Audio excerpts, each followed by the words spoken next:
¿Qué tal? ¿Cómo le va? Buenas noches. Esto es Al fin y al cabo por Canal C de Cablevisión los martes a las 22 horas.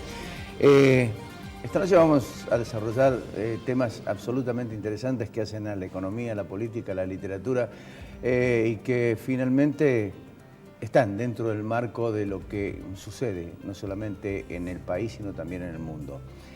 Por estas horas se está desarrollando la elección en los Estados Unidos y el resultado, incierto todavía, marcará de alguna manera un punto de inflexión en las relaciones latinoamericanas, depende de quién sea el ganador precisamente de esta elección. Pero los temas locales son los que realmente preocupan. Vuelve la inflación, Alfredo Blanco se va a encargar del tema. Vamos a hablar de deuda y macroeconomía, que son los desafíos de Macri que imitó, por lo menos tuvo una consecuencia muy parecida a Domingo Cavallo, lloró por la pobreza. La pobreza no hay que llorarla, la pobreza hay que solucionarla. Y esa es la obligación de un presidente de la Nación con su equipo económico para tratar de mitigar precisamente los niveles de pauperización tan importantes que como herencia y responsabilidad propia ha tenido o tiene naturalmente el gobierno de Cambiemos. Y vamos a hablar con Mario Riorda, politólogo, investigador, analista, consultor de distintos, consultor gubernamental, particularmente de distintos gobiernos latinoamericanos también, porque ha lanzado Cambiando, el eterno comienzo de la Argentina, su primer libro comercial, los otros fueron académicos. Con Mario vamos a hablar del tema del libro y vamos a hablar también analizando lo que está ocurriendo en el país y en el mundo. Vamos a los auspicios, cuando regresemos, el gran interrogante, ¿vuelve la inflación? Lo analiza Alfredo Blanco. Ya volvemos.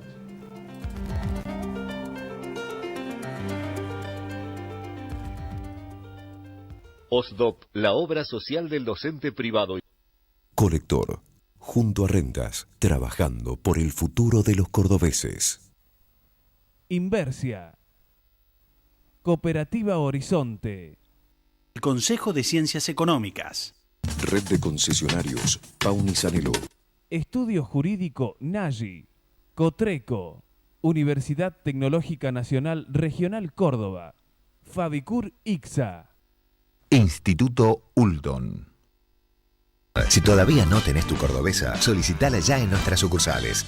Municipalidad de la Ciudad de Córdoba. ¡La Muni! Centro Robles. Marco Aurelio Sosa. Instituto San Agustín. CIAFA. IMIX. Aberturas Urbantec. Novar. La Anastasia. Doctora Elvia Guzmán. Reina Hada Peluquería.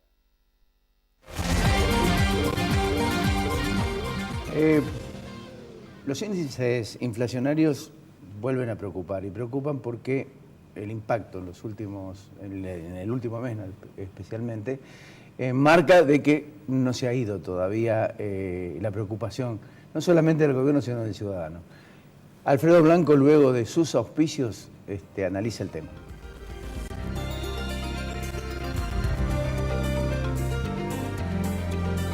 La calidad, nuestra pasión. La satisfacción del cliente, nuestra obsesión. En Fabicur ICSA hacemos la vida más segura. www.fabicur.com.ar. Marco Aurelio Sosa. 58 años liderando en caños de acero. www.marcoaureliososa.com.ar.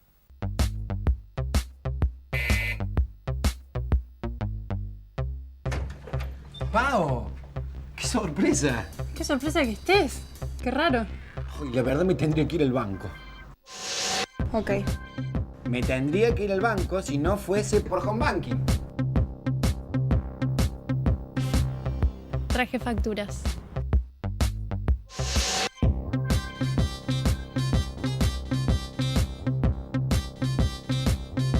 Adherite a Home Banking de Bancor. Es como ir al banco sin moverte de tu casa. Las cloacas de Barrio Altamira y Maldonado son parte de la recuperación histórica de la ciudad. Benefician a 8.000 vecinos. Hoy volvió la inversión y eso se ve en las obras. Municipalidad de Córdoba. Aberturas Urbantec. Alfredo Blanco y su análisis. Alfredo, ¿cómo estamos? ¿Qué tal? ¿Cómo estás, Ricardo? Bien. Bueno, decías recién, ha resurgido, sobre todo en los medios, esta cuestión de qué pasa con la inflación, ¿no? ¿Por qué? Porque la información de relevamientos no oficiales, en realidad el INDEC va a publicar el IPC el día 10, dicen de que, bueno, que en el mes de octubre vamos a observar un pico. Nosotros algo de esto habíamos comentado cuando dijimos que una vez que se resolviera el tema de las tarifas, nuevamente íbamos a tener algún impacto como consecuencia de la modificación de tarifas, y probablemente eso es lo que vamos a ver cuando se publique en definitiva el índice. Pero mientras tanto, ocurre una cosa que ocurre frecuentemente, y que hay una gran discusión siempre sobre una variable. Yo a mis alumnos suelo decirle, traten de no analizar la coyuntura con una variable y traten de no hacer la historia económica de los últimos 15 minutos. Lo que sucede es que, bueno, a través de los medios ahora se vuelve a instalar fuertemente esta idea de decir, bueno, parece que la inflación va a volver a trepar a niveles que parecía que había abandonado, ¿no? Dijimos también que una buena práctica del Banco Central fue que comenzó a publicar nuevamente un relevamiento de las expectativas de mercado, eso que se llama REM, en el cual un conjunto de analistas, un grupo que está integrado por economistas, por responsables de bancos, por investigadores de universidades, mensualmente le envían al Banco Central digamos, cuál es su expectativa sobre varias variables, ¿no? Sobre nivel de actividad, sobre inflación núcleo, etcétera, etcétera. Y me gustaría, digamos, decir una cosa en relación a cuál es la expectativa que tienen este grupo, digamos, con prescindencia de cuál es la discusión del índice del mes de octubre.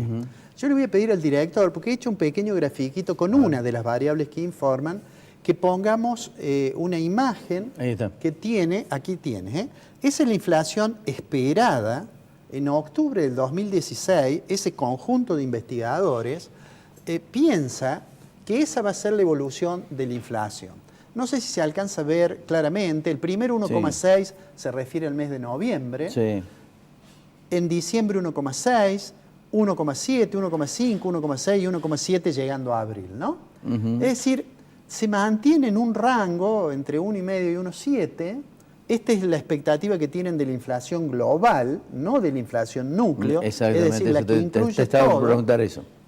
Y por eso es que vemos allí algún pico. Pero digo, en realidad, si sobre este gráfico nosotros pusiéramos, refiriéndonos a cuánto fueron las estimaciones del mes de octubre, de septiembre o de agosto, y viéramos cuál es el dato real, veríamos que está relativamente cerca, es decir, está en el entorno del 1,5, 1,6, etcétera, ¿no? Que por otra parte era como un objetivo que se había fijado el gobierno. Así es. Ahora, por supuesto, esa no es una tasa baja.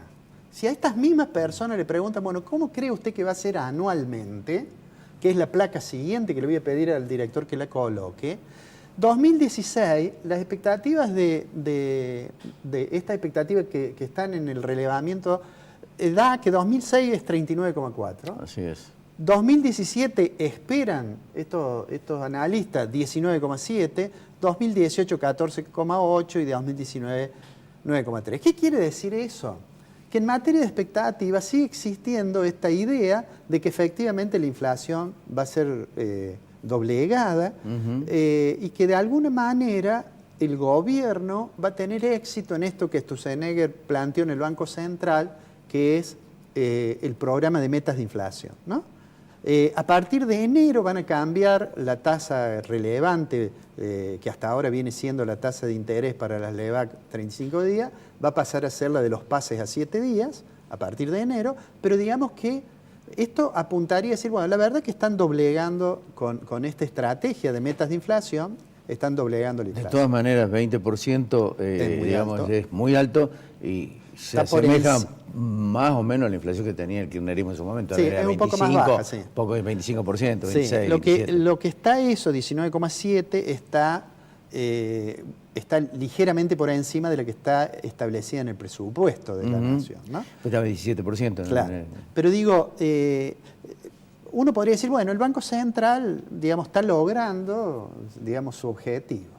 Ahora, me gustaría decir algo más sobre esto. Yo he insistido mucho que la tasa de interés que fija el Central, que la viene fijando lo que se llama la tasa de la política monetaria, yo decía es muy alta. Es muy alta, dijiste vos, sí.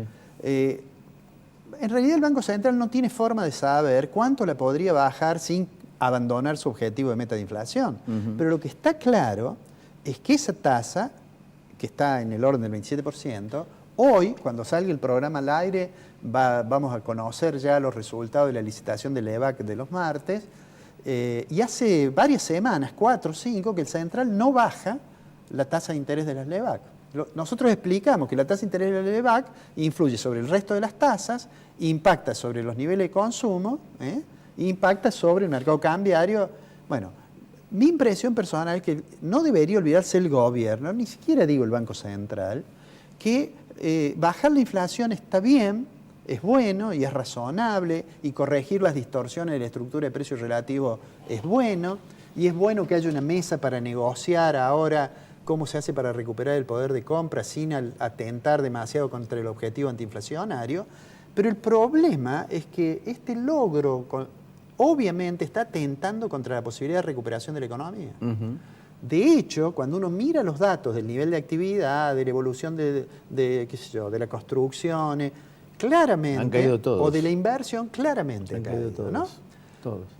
Una aclaración merece el dato de inversión. Cuando uno mira la formación interna bruta de capital, el dato, digamos, oficial, claramente construcción cae mucho, y sin embargo ha habido recuperación en maquinaria y equipo. Sí, Bueno, sí. eso puede tener que ver con que es más fácil importar también, etc. Digo, quisiera, digamos, cerrar con esta idea. Los datos de la inflación esperada que podemos mirar a través de ese relevamiento de las expectativas de mercado que publica el Central, digamos, serían alentadores en el sentido en que el objetivo de las metas de inflación están cerca de ser cumplida, está cerca de lo que dice el presupuesto 2017. Ahora, hay que mirar no solamente esa variable, y hay que mirar qué pasa con el resto de las variables de la economía. Así es. Y claramente, el gobierno esperaba que el segundo semestre se recuperara el nivel de actividad, y claramente eso no ocurrió. No ocurrió. Es probable que a lo mejor en los próximos meses haya ligera recuperación, pero claramente no ocurrió.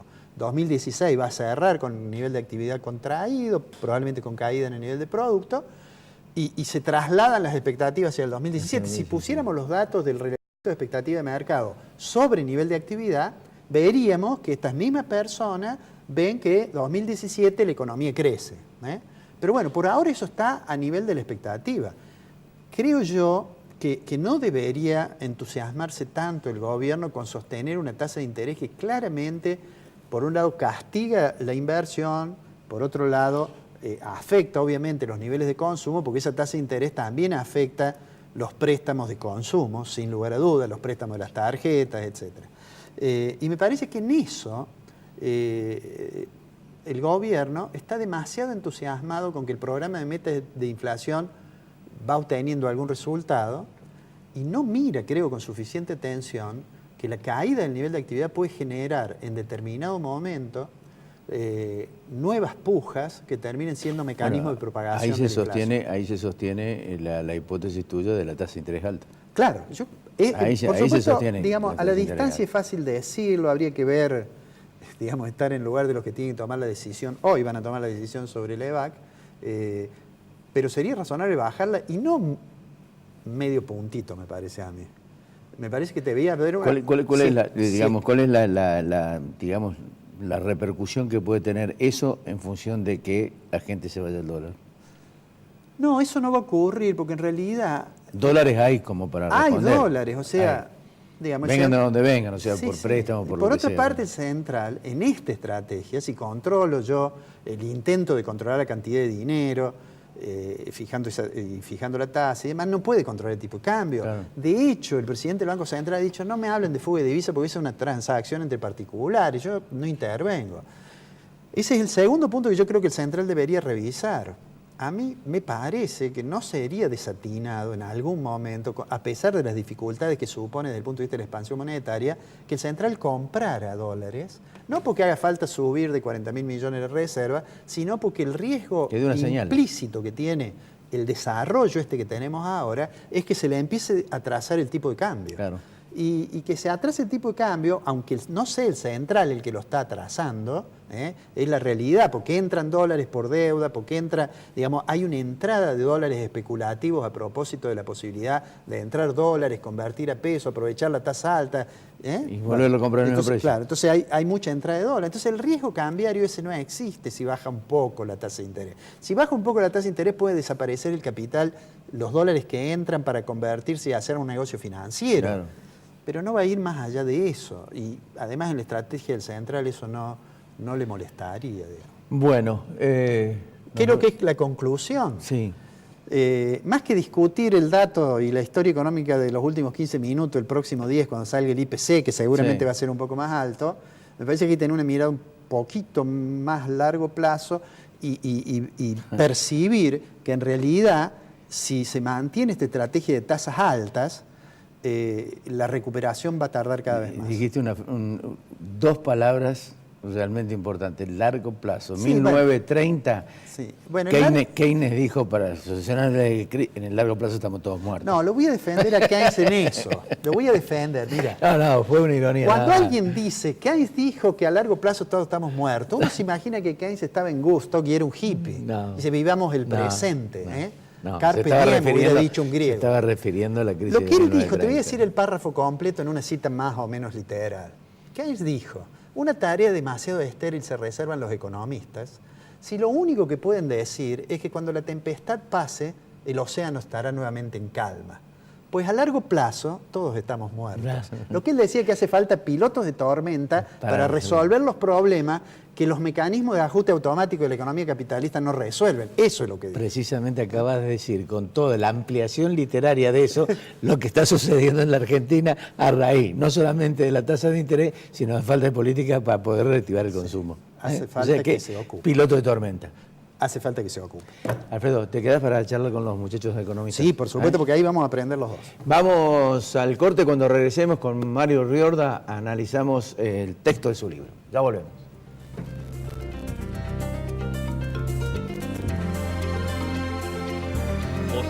La obra social del docente privado y su familia informa a sus afiliados que las 24 horas del día, los 365 días del año, tienen a su disposición el servicio telefónico 0810-122 OSDOP para solicitar información, realizar sugerencias, efectuar consultas y presentar reclamos. Pueblo Santo Resto Bar, Avenida 24 de septiembre 946, primer piso, Casa de España, Barrio General Paz.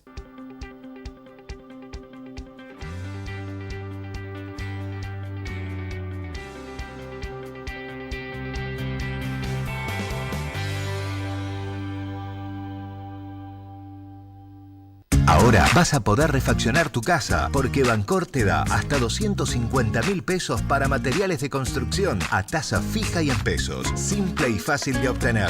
Vení a Bancor y cumplí tu sueño. Pauni. Blanqueo y moratoria. Aproveche ventajas y disminuya riesgos. Consulte a un contador matriculado. Consejo Profesional de Ciencias Económicas de Córdoba. Universidad Tecnológica Nacional, Facultad Regional Córdoba.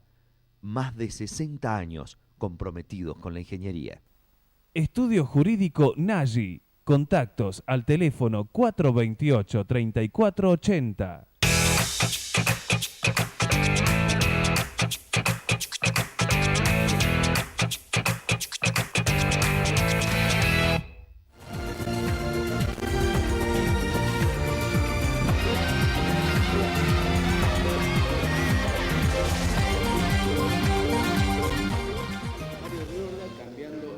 Comienzo de la Argentina. Mario, ¿cómo te va? Un gusto tenerte aquí. ¿Qué tal, Ricardo? Un placer. Primer libro comercial, o sea, comercial jugado. Es el primer ensayo no académico. La diferencia que hay es que cuando escribían libros académicos, todo el mundo me decía, qué lindo, pero no te entendí. No sé si este será entendible, pero en realidad es un libro un poco más coloquial, es un libro más... ¿Y qué más significa blando. el eterno comienzo de la Argentina? En general tiene que ver con los procesos refundacionales, en donde desde la ciencia política lo podríamos explicar, pero también desde la comunicación política, ¿sí? En un ejercicio de rescate, por ejemplo, de los distintos eslóganes que han tenido los candidatos a presidente, desde la recuperación a la democracia hasta hoy, Me quedaría con dos que son los dos extremos, los dos victoriosos, ¿no? Que independientemente de que el primero no haya sido eslogan, sino un latiguillo discursivo que quedó como un eslogan, que es el de Alfonsín: con la democracia se come, se educa y se cura. Y el último, que tampoco fue un eslogan, pero quedó como un latiguillo que oficialmente utilizó Cambiemos en su momento, pero que también la oposición lo sigue utilizando, que es la Revolución de la Alegría. Son dos expresiones que a modo de oferta electoral suman cierto mesianismo y grandilocuencia, pero no son los únicos. Prácticamente todos, absolutamente todos los eslóganes del país han tenido, yo diría, esta especie de exceso de generación de expectativas que en algún momento, lamentablemente para Argentina, han fracasado y han roto esa burbuja de expectativas. ¿Sí? De casualidad, tomé un texto de uno de los decanos de la consultoría política en Argentina, alguien con muchísimo respeto, por lo menos mío, que es Manuel More Araujo.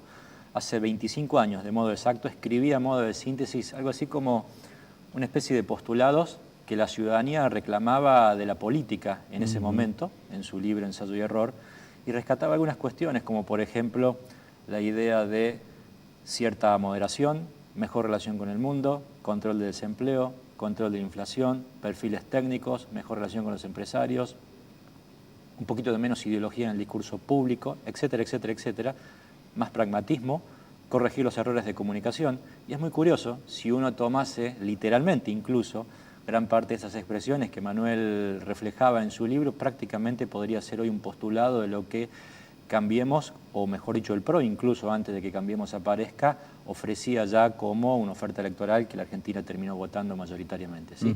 Entonces, este eterno comienzo significa algo así como esta refundación constante de la Argentina, sobrecargada de expectativas, que ojalá tenga en estas instancias un mejor desempeño, creo que es lo que decíamos casi todos los argentinos. ¿Qué rol juega la sociedad en aceptar precisamente esos discursos o, en todo caso, ser demasiado generosa en acumularlo, o por lo menos receptarlos, para que eso se convierta en un apoyo electoral a un discurso que después finalmente se termina cumpliendo a la mitad o no se cumple?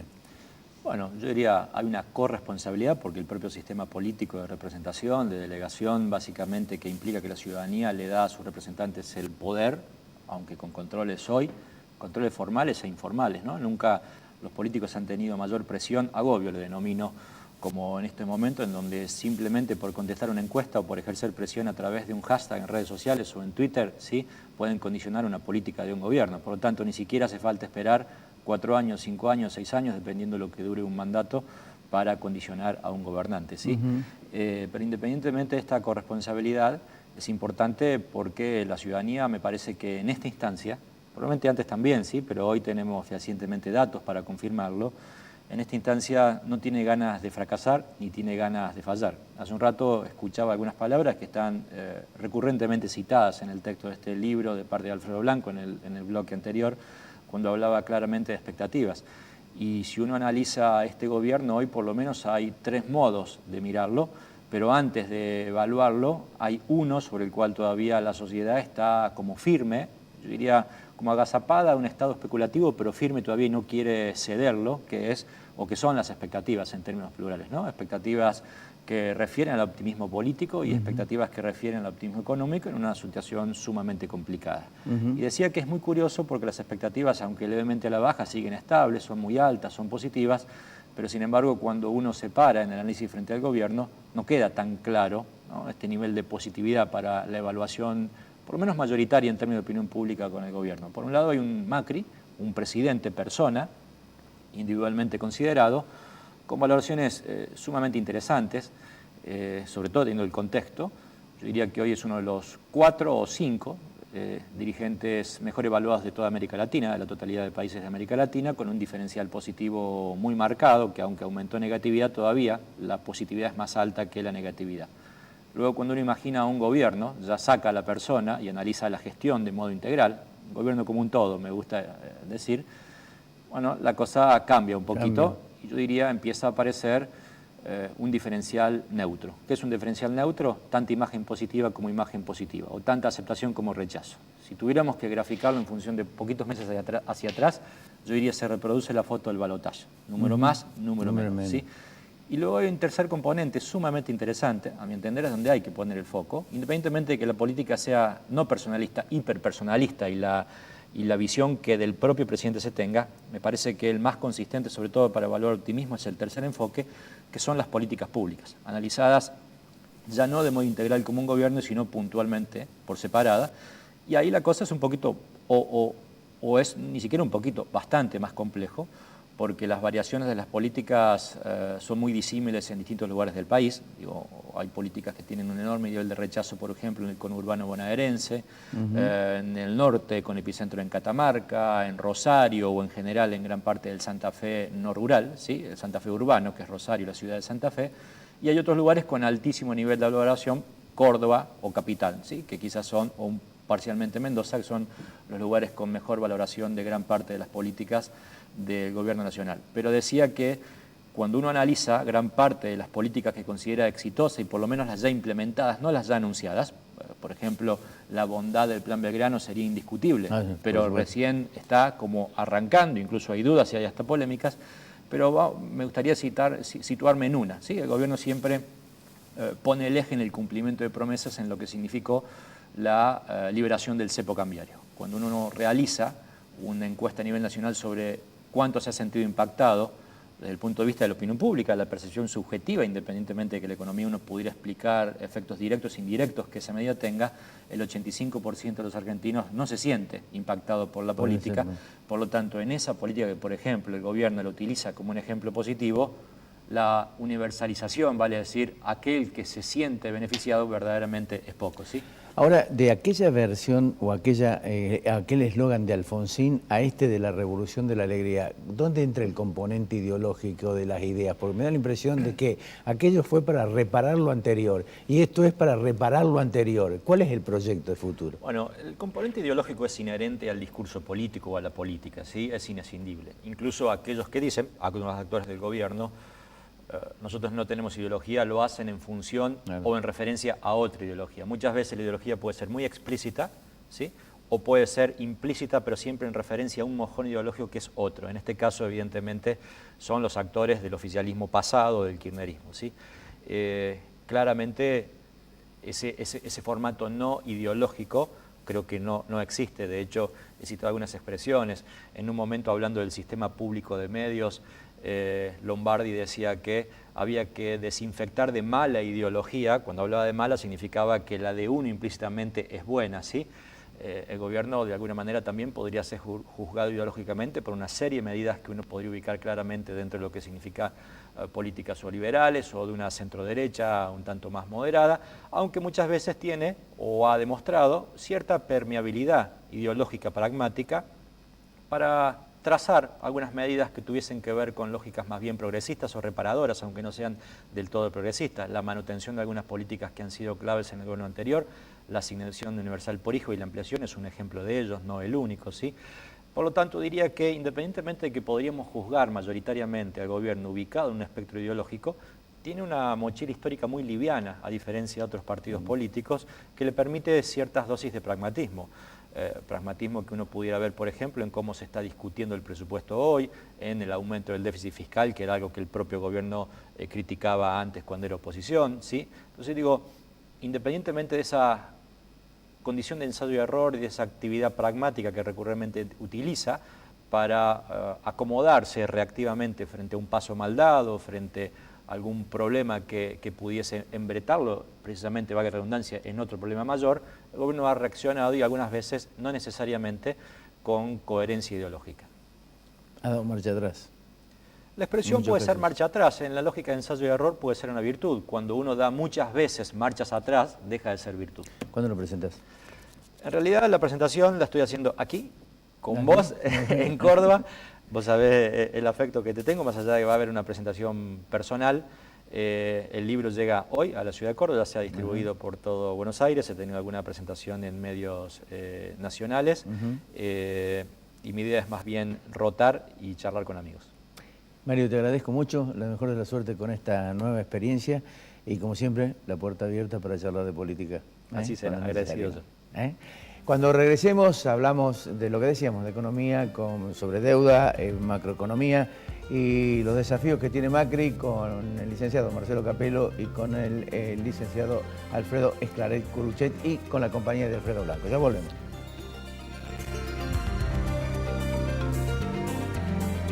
La calidad, nuestra pasión. La satisfacción del cliente, nuestra obsesión.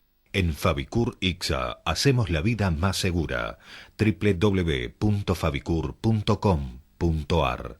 Pueblo Santo, tu lugar, almuerzos, meriendas, tapas, picadas, cócteles y buena música. 24 de septiembre 946, Casa de España, Barrio General Paz. Marco Aurelio Sosa, 58 años liderando en caños de acero. www.marcoaureliososa.com.ar. Cooperativa Horizonte, 34 años de trayectoria y más de 10.000 viviendas entregadas a sus asociados. Usted ingresa sin requisitos, porque sabemos que no todos poseen determinado grupo familiar, ni un trabajo en blanco, y menos de una suma inicial para entregar. A la vivienda propia se llega seguro. Decidite. Horizonte, los pies sobre la tierra. Inversia Mediterránea de Inversiones, SRL. Instituto San Agustín, IMIX, CIAFA, Sistema de Autorización y Provisión de Medicamentos Oncológicos, certificación normas ISO 9001. Las cloacas de Barrio Altamira y Maldonado son parte de la recuperación histórica de la ciudad. Benefician a 8.000 vecinos. Hoy volvió la inversión y eso se ve en las obras. Municipalidad de Córdoba. Colector, junto a Rentas, trabajando por el futuro de los cordobeses. Hola, soy Cotrequito. Quiero darte unos consejos. No arrojes residuos en la calle. Usa los cestos papeleros. No tires residuos en terrenos baldíos. Y los días feriados no saques la basura. Recordá que mantener esta ciudad limpia depende de todos. Ciudad limpia, ciudad mejor. Cotreco, higiene urbana. www.cotreco.com. Aberturas Urbantec, tecnología alemana, producción argentina. www.urbantec.com.ar. Centro Tomografía Computada Córdoba Sociedad Anónima. Instituto Ulton, líder en diagnóstico por imágenes. Primer instituto de cirugía ambulatoria mínimamente invasiva del interior del país. Avenida Vélez Arfiel 562, Córdoba, Argentina. Teléfono 0351 426 7700.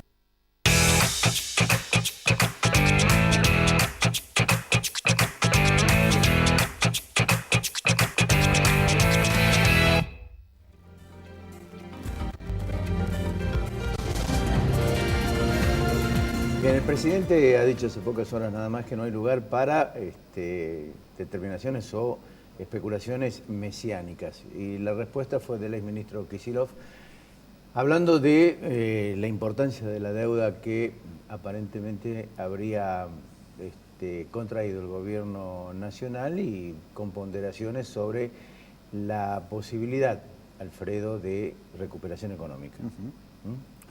Así es. Bueno, tenemos dos invitados, Alfredo Esclaret Curuchet y Marcelo Capello, a quienes les agradecemos mucho que estén hoy aquí.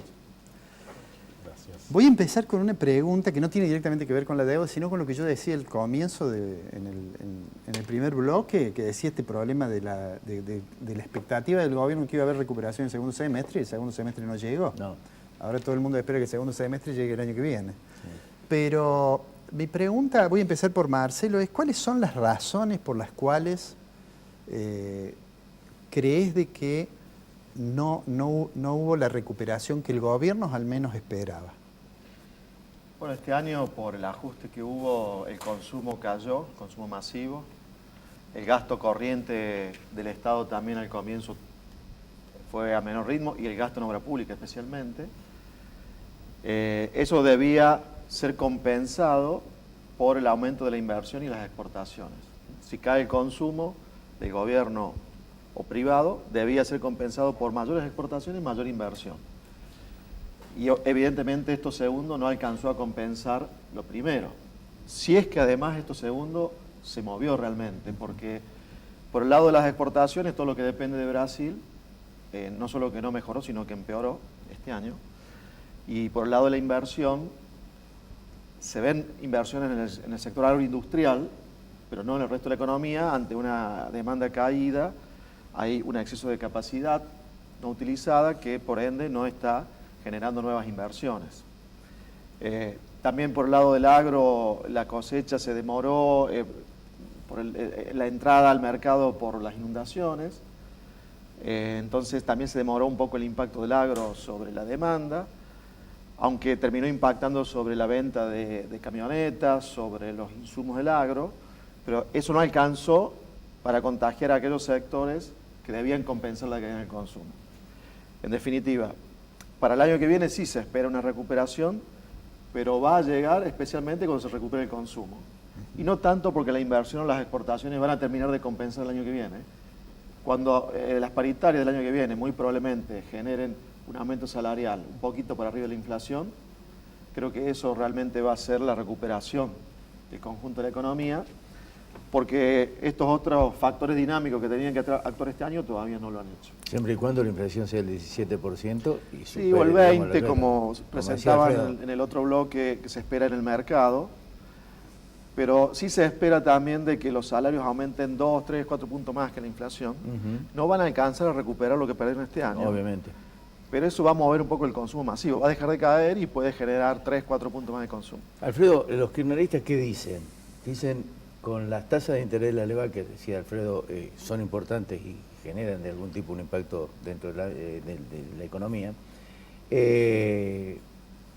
han ido secando lo que no conseguían con deuda a través de entidades del exterior, lo fueron acumulando con dinero interno. Venga de donde venga, sector privado, sector estatal, 26, 38, lo que fuere. Y que eso, naturalmente, descompone la estructura de deuda que ellos le dejaron al kirchnerismo. ¿Es así? El tema de las LEVACs, digamos, la explicación de por qué llevar la tasa tan alta es justamente porque hubo un susto, digamos, de que iba a haber una corrida cambiaria por ahí por enero y febrero, y entonces ahí subieron mucho las tasas y la manera de subir las tasas era con las LEVACs, y bueno, y después las han ido bajando. Ahora el tema de las LEVACs es un arma de doble filo.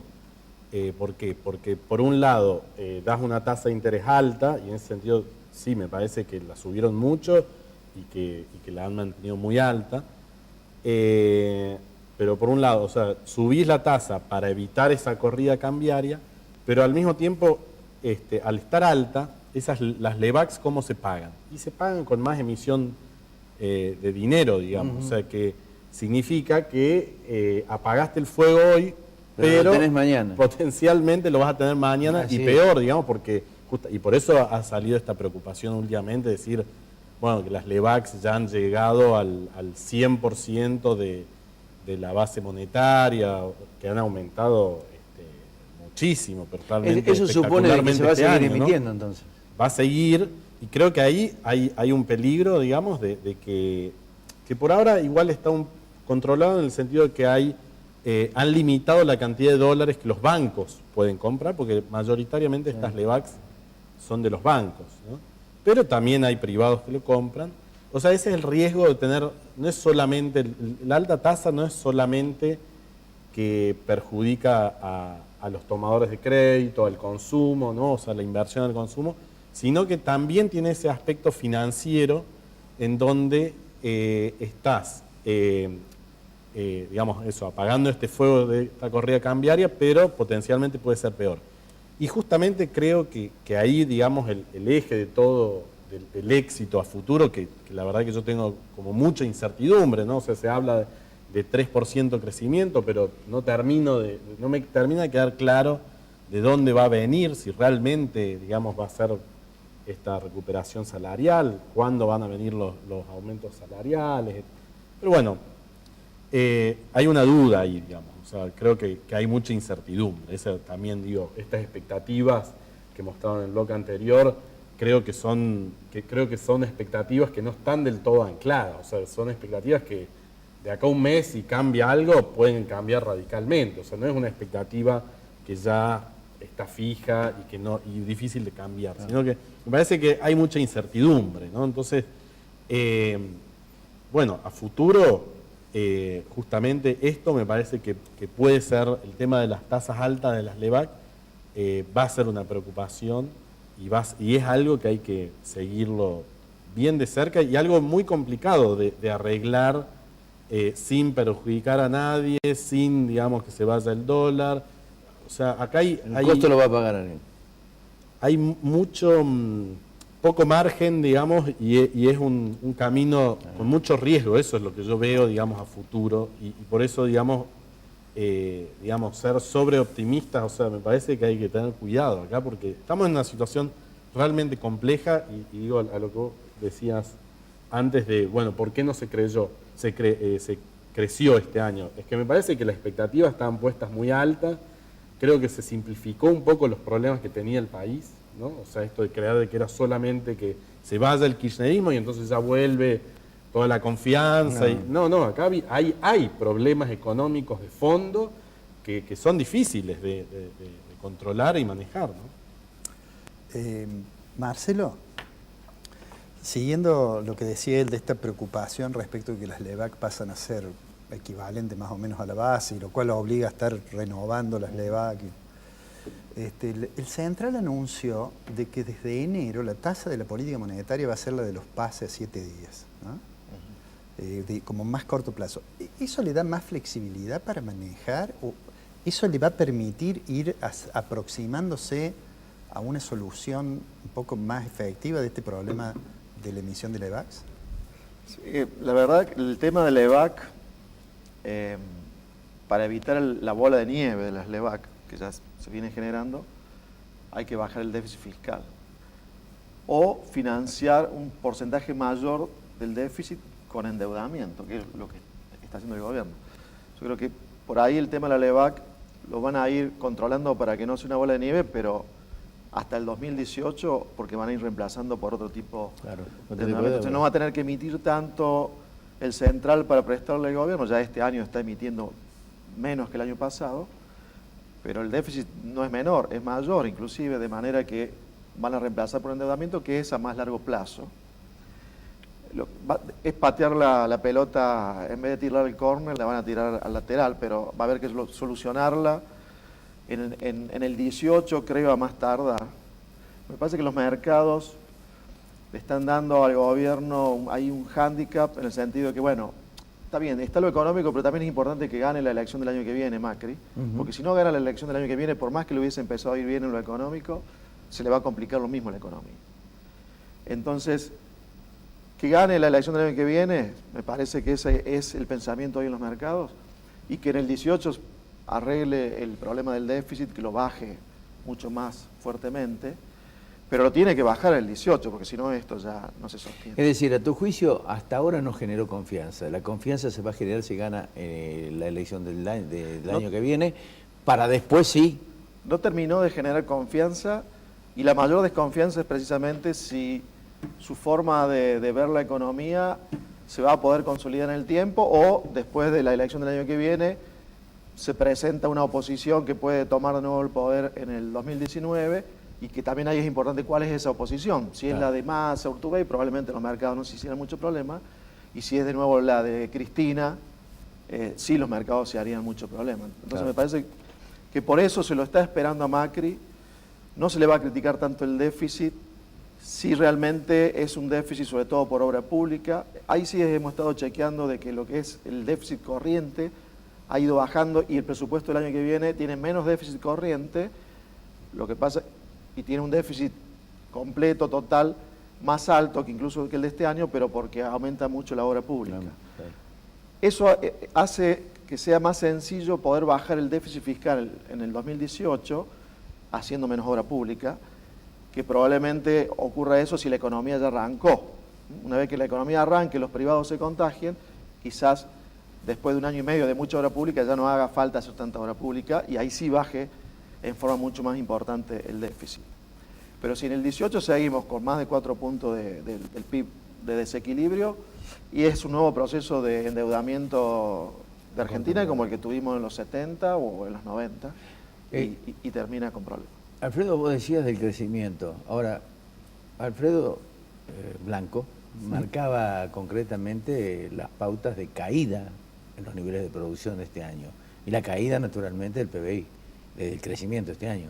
Ahora, ¿cómo se recupera eso de repente para que el año que viene se crezca el 3%?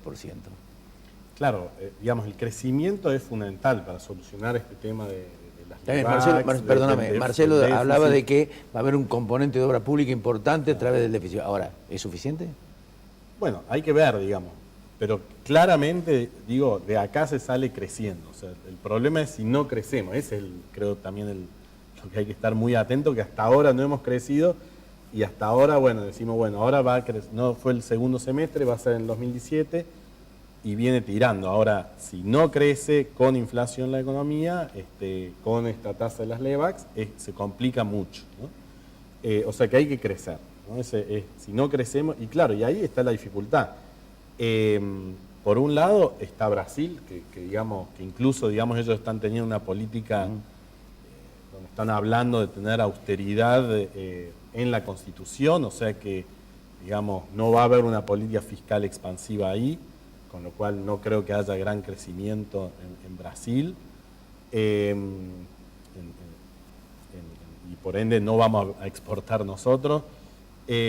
Bueno, estas tasas altas, ahí me animo a decir de que la razón por la cual están hablando de este cambio es justamente para tratar de bajar la tasa de interés, las LEVAX, pero la tasa que ellos hablan, que quieren que sea la tasa de mercado, esté un poco por arriba, pero justamente que no sea tan alta las LEVAX, porque eso, si bien es cierto que se soluciona en parte arreglando el tema del déficit fiscal, pero el tema de las LEVAX puede llegar, y yo creo que ya llegamos a ese punto, ya tiene una vida propia. O sea, por más de que vos no tengas déficit fiscal, igual el Banco Central está con este endeudamiento pagando una tasa muy alta, ¿no? Y bueno, ¿cómo vendría el crecimiento? O sea, vendría, y bueno, justamente la obra pública, y vendría, me parece también, puede ser con este pago de los jubilados, que todavía no hemos visto exacto cómo va a ser, etcétera, pero me parece que puede llegar o sea, tiene que ser este tipo. Por el lado de recuperar el salario, no estoy tan seguro, porque digamos, primero que las paritarias por lo general demoran bastante, ¿no? O sea, hasta junio, julio la gente termina teniendo el salario, o sea, vamos a ver de acá, claro, ahora estamos un poco contentos porque tenemos el salario nuevo, sí, con los precios de ahora, pero digamos de algún tiempo puede llegar a caer más, ¿no? Yo creo que el gobierno va a ser el principal interesado en que se realicen rápido las paritarias. Así es. Los docentes suelen ser en febrero, marzo, y que los privados, algunos terminan cerrando en junio, como dice Alfredo, que se apure, porque eso va a ser lo que va a terminar de generar alguna... Claro, pero si al mismo tiempo suben los precios, porque digamos ya el gas ya se dijo que va a subir 25% en dólares, si las petroleras, bueno, ahora parece, ¿no? Que quedó medio en stand-by el aumento, aunque no sabemos, ¿no? Que se decía de noviembre, pero seguramente que van a presionar. Si encima hay estos aumentos, o sea, los impuestos también van a tener que aumentar, bueno, o sea, ¿cuál va a ser la variable que mantenga atrasado el aumento de este precio? Porque si aumentan los salarios y bueno, también aumentan los precios, o sea que no necesariamente tiene que ser que se recupere el salario real. Depende de la política monetaria, me parece, ¿no? Si el riesgo es que el ancla sea de nuevo el dólar. Claro, por supuesto. Y que sea lo mismo que 2014-2015. Sí, que en 2015 volvimos a atrasar el dólar y después tuvimos que volver a salir del dólar bajo, claro, en el 18, ¿no? Sí, que, ahí se baje la inflación con un atraso cambiario que al final, digamos, bajaste... Se vuelve insostenible. Insosteniblemente, ¿no? Lo mismo, digamos, si estos aumentos de los combustibles que se estarían evitando, si eso es porque negociaron que te voy a dar otro subsidio, bueno, también, digamos, es patas cortas. Pero por eso, digo, o sea, el eje va a ser si crecemos. O sea, si crecemos, podemos salir adelante. Si no crecemos, esto puede terminar mal. Y lo otro es que tenemos problemas graves. O sea, no es una cuestión de que simplemente cambia un gobierno o esto, digamos, esta idea de que no, porque Kicillof no sabía nada de economía. O sea, hay gente que argumenta de esa manera. No, es que los problemas eran complicados, son complicados. O sea, no es fácil una economía que tiene casi 40% de inflación. O sea, eso genera muchos problemas. Alfredo. Marcelo, gracias Alfredo. Nos encontramos la semana que viene. El martes que viene nos vemos. Ya volvemos.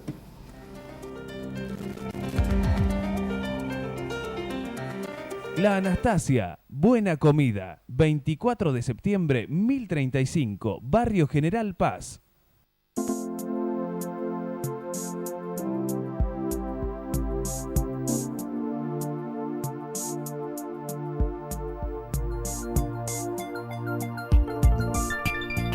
Hay un antes y un después en tu manera de ver las cosas. Descubrí tu mirada en High Definition.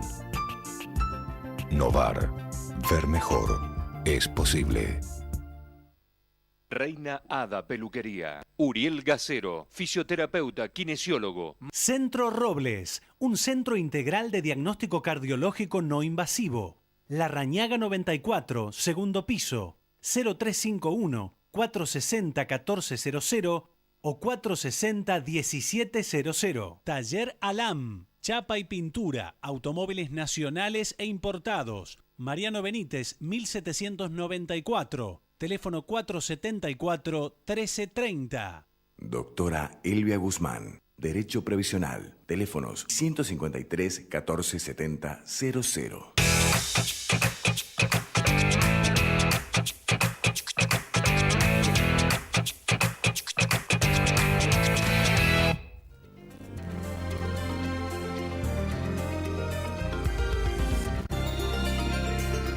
Quien se conoció de repente a través de los distintos protagonismos dentro de la justicia, el recorrido que han realizado la semana pasada distintos protagonistas de la política kirchnerista durante el año pasado. Fíjese, John Baez, que es una cantante, activista, cultora del folk, de la canción de protesta y la justicia social, no estoy seguro que no conoció a Cristina Fernández de Kirchner. Y probablemente Cristina Fernández de Kirchner tampoco la conoció. Baez, en una de sus canciones, expresa algo así como: si no peleas para acabar con la corrupción y la podredumbre, acabarás formando parte de ella. Me parece que esta es una sentencia tan actual como contundente. Cristina Fernández de Kirchner es la reproducción de la canción de Baez. Cristina Fernández de Kirchner no puede eludir su responsabilidad sobre los delitos económicos de su gobierno, vengan de donde vengan. Llevar al desfalco, prácticamente al desfalco al erario público, a la victimización política y a su proscripción como candidata futura, me parece que no elude el reto de la justicia. Cristina Fernández de Kirchner es corrupta, tanto como quienes están apuntados por la justicia. La misma justicia que le sirvió para gozar de impunidad durante muchísimos años. No hay nada más corrupto, nada más destructivo de la nobleza y los buenos sentimientos que el ejercicio del poder sin limitaciones. Y Cristina Fernández de Kirchner lo tuvo, ya no. Solo un grupo de funcionarios imputados por la justicia y militantes que sobreviven al engaño del relato le son fieles. Esteche, por ejemplo, con su declaración de que si va presa alguien va a matar a un juez o va a desaparecer un juez. Delía, Vudú, el mismo Esteche mojándose los pies y desafiando al peronismo en lo que es precisamente un ícono de aquel 17 de octubre del año 45. Nada más, y es preocupante, porque es un hecho denigrante que un ciudadano defiende la corrupción o un corrupto como estos personajes. Sus argumentos lejos están de convencer y en la desesperación la emprende contra quienes fueron fieles cómplices del reparto indiscriminado como sus jefes de gabinete. Cristina Fernández de Kirchner no es honesta, como no lo fue ni aunque lo quieran hacer aparecer Néstor Kirchner. En realidad, en la política la corrupción es un epígrafe al que se abraza la dirigencia. La pregunta es, ¿cómo hacer para evitarla? Porque la corrupción deriva en el saqueo de las necesidades de una sociedad. La pobreza, por ejemplo. Cada dinero que se hurta un dirigente en beneficio propio es una miga de pan, metafóricamente, que se priva a un ser humano, a un conciudadano. Quizás porque la pobreza es un gran negocio para los gobiernos corruptos. Así se cambian migajas con votos. Cristina Fernández de Kirchner no es ajeno a este método. Hay un movimiento de 82 millones de pesos que no puede explicar, como tampoco su fortuna. Como tampoco ningún político lo es. Todos lo han utilizado electoralmente a esto. Entonces, mirar hacia otro lado, escondiendo el dudoso enriquecimiento y apuntando con el dedo a los demás, es mucho más que cinismo. Es un sacrilegio por el detonante que dejó armado para que esto terminara reventando. Y explotó cuando el INDEC recuperado pudo dar una cifra aproximada de la hambruna general. ¿Que le incrementó Macri? Es absolutamente cierto. La herencia por un lado y la torpeza para resolverle dio pie para mirar el presente obviando lo pasado. Cristina Fernández de Kirchner dejó problemas irresueltos que este gobierno se encargó de aumentarlos. No los enfrentó Cristina Fernández de Kirchner, estiró la agonía y con absoluto desprecio por sus consecuencias. No soy de los periodistas que dicen tiene que estar presa. Sí puedo decir, es corrupta. La misma justicia a la que hoy critica que antes fue comprensiva con sus delitos, hoy la cita por ellos. Una justicia absolutamente cuestionada. Ni la obviedad del vocal del Tribunal Superior de Justicia, Horacio Rosati, alcanza para justificarla, porque su cita de que la grieta judicial se produce entre un juez honesto y un juez corrupto es una novedad que no la descubre el magistrado. La honestidad es un componente inmanente del hombre digno, pero además, como decía Lucano, el que quiere ser justo que se aleje de los palacios. La honestidad y el poder se hermanan precisamente con eso. Que Cristina Fernández de Kirchner se escurra con gambetas dialécticas, abogados mercenarios y discursos incongruentes no la habilita para despojarla absolutamente de sus culpas. Humberto Eco tenía una frase, decía algo así como que hay que temerle a los profetas, a aquellos que están dispuestos a morir por la verdad. Como regla general, decía Eco, hacen morir a otros con ellos, frecuentemente antes que ellos y a veces en lugar de ellos. Cristina Fernández de Kirchner es el sinónimo del cinismo. Su futuro es la justicia. Y si hay justicia y sin temor y escindida del poder, deberá decidir el futuro de quien no puede explicar cómo expolió a la sociedad. La excusa del roba pero hacen todavía funciona. Hasta la semana que viene.